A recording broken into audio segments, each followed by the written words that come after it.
a nearly 1-month break, the Klansman gang trial has resumed.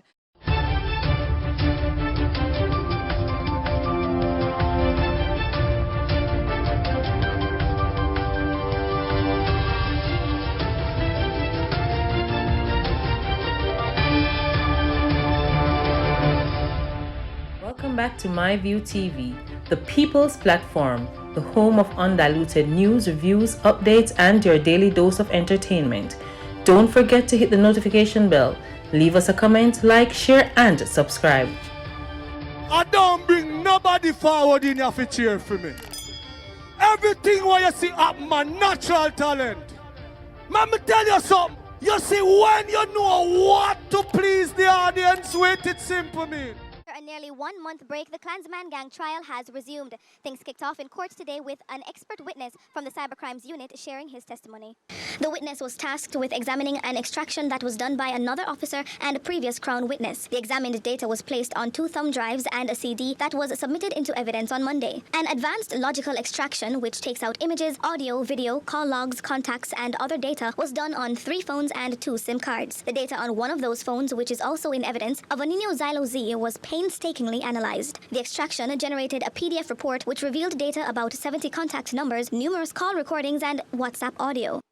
Chemist, Puss, Squeezy Eye, Muma, Easy, these are some of the names of alleged gang members that were featured not only in the witness's testimony, but in the extraction report. Chief Justice Sykes clarified the purpose of going through the metadata in the report. He assumed it was to remove suspicion that the calls were made by the owner of that phone. Once this analysis of evidence is completed by the Crown, a witness from a service provider will take the stand to provide information about calls made between alleged gang members. Court resumes on Tuesday at 10 a.m. A digital forensics examiner from the Jamaica Constabulary Forces Communication Forensics and Cybercrime Division (CFCD) continued giving evidence in court against the alleged gang leader Andre Blackman Bryan and his 32 co-accused. The examiner was tasked with analyzing call data extracted from 3 phones that were handed over to the police by a former gang member turned Crown witness. The former gangster previously testified how he used the 3 phones to record conversations he had with alleged members of the gang. Another officer generated a detailed report that entails the time and date of the recordings and also displayed the numbers and names of contacts stored on the phones. The prosecution is seeking to associate the numbers on the call recordings to the names or aliases of the defendants. But during the course of the examiner's testimony, he used words and phrases to answer questions raised, such as should be, it's a possibility, more than likely, I think, it appears, and I'm not sure. This led Lloyd McFarlane, lead defense attorney representing Bryan, to suggest that the forensics examiner did not have a clue about what he was doing. In one instance, the witness was analyzing a number associated with a recording, but was uncertain if the call was an outgoing or an incoming one, as the report, he said, did not say.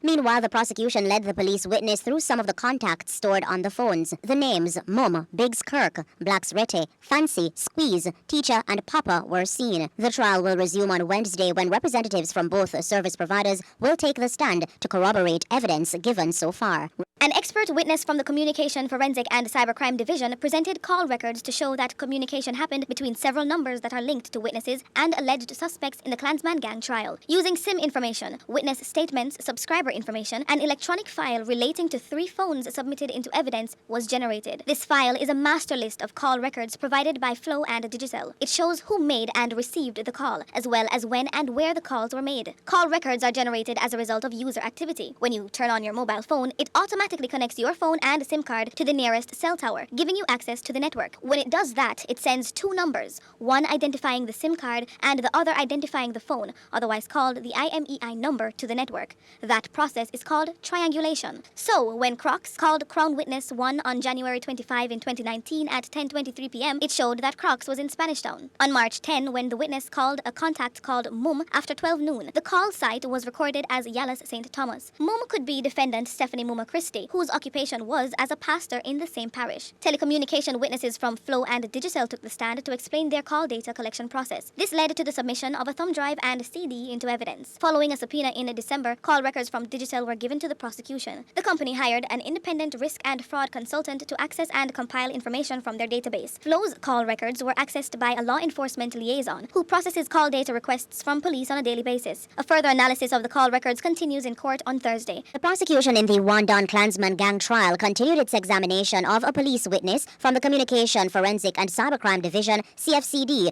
who revealed that there was constant dialogue among the defendants and their former crony, now turned state witness. Based on call data and subscriber information supplied by the country's two main telecommunications company, the analyst was able to detail the amount of outgoing and incoming calls from numbers associated with some of the 33 defendants on trial. 4 different numbers have been linked to the alleged gang leader, Andre Blackman Bryan, whose contacts were stored as teacher. The defendant, Jason Brown, had 5 different numbers attached to his name under his alias City. Using an I2 link chart, the police witness spoke to the period of January to August in 2019. It shows that the Crown's witness contacted one of teacher's numbers 182 times, called Fabian Johnson alias Crux 134 times. City was contacted on one of his numbers a total of 336 times. In one instance, the former gangster reached out to the lone female defendant Stephanie Christie, also called Mum or Mumma, 438 times.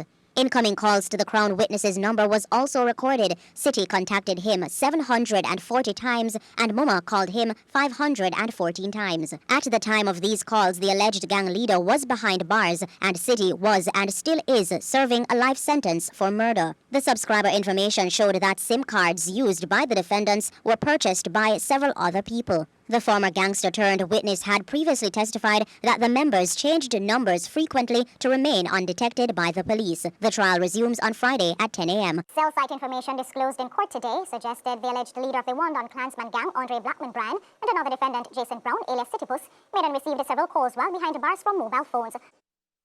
On Friday, a police witness completed the analysis of call data records extracted from 3 phones used by a former gang member turned state witness to secretly record conversations he had with some of the 33 defendants in the Wandon Klansman gang trial. 4 different numbers have been attributed to the alleged leader, Andre Blackman Bryan, whose name was stored as teacher. For the period of January to August 2019, cell phone signals were picked up from these 4 numbers by way of cell tower triangulation at the Central Exchange, North Street, and Harbor Street cell sites, all in downtown Kingston. The police witness says the mobile user could be located in a general coverage area. However, using Google Earth images, he indicates all these cell towers are in range with the Central Police lockup, making it a possible location of the mobile user. At the time, Bryan was in custody at that same lockup. For Jason Brown, the defendant identified as City Puss, 4 numbers attributed to him saw signals transmitted also from 3 cell sites, Trench Town, Industrial Terrace, and East Avenue Towers, all in range with the Horizon Remand Center where Brown was being housed at the time. Meanwhile, during cross-examination, lead attorney Lloyd McFarlane, who represents Bryan,